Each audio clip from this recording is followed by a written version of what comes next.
நடிகர் ஜீவா நடிப்பில் வெளியான வரலாறு முக்கியம் படத்தில் ஹீரோயினாக நடித்து அறிமுகமான பிரக்யா நாகராவின் அந்தரங்க வீடியோ என்கிற பெயரில் வீடியோ ஒன்று அசுர வேகத்தில் சோசியல் மீடியாவில் பரவி வருகின்றது. 25 வயதே ஆன பிரக்யா நாகரா தனது பாய் ஃப்ரெண்டுடன் படுக்கை அறையில் உடலுறவில் ஈடுபடுவதை போன்ற வீடியோ ஒன்று தற்போது சோசியல் மீடியாவில் அதிக அளவில் ஷேர் செய்யப்பட்டு வருகின்றது.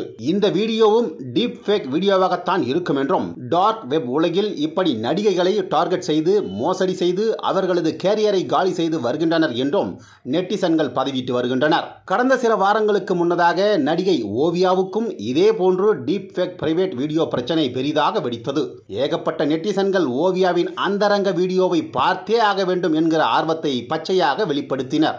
இந்நிலையில் தற்போது அதே போல பிரக்யா நாகரா ஹேஷ்டேகை ட்ரெண்ட் செய்து பிரக்யா நாகராவின் கியூட்டான போட்டோக்கள் மற்றும் லீக்கான வீடியோவின் ஸ்கிரீன்ஷாட்டுகளை பதிவிட்டு இணையத்தை திக்குமுக்காட செய்து வருகின்றனர். இந்த திடீர் ட்ரெண்டை பார்த்து நடிகை பிரக்யா நாகரா என்ன சொல்ல போகிறார் என்றும் அவரது விளக்கத்தை எதிர்பார்த்து ரசிகர்கள் காத்திருக்கின்றனர். போலியான ஃபேக் வீடியோவாக இருந்தால் கண்டிப்பாக சைபர் கிரைம் போலீசார் குற்றவாளிகளை கண்டுபிடித்து நடவடிக்கை எடுக்க வேண்டும் என்றும், அப்படியே பிரைவேட் வீடியோவாக இருந்தாலும் இப்படி பொதுவெளியில் லீக் செய்தவர்களை கண்டுபிடித்து தண்டிக்க வேண்டும் என்றும் நெட்டிசன்கள் பார்த்துவிட்டு கருத்து தெரிவித்து வருகின்றனர்.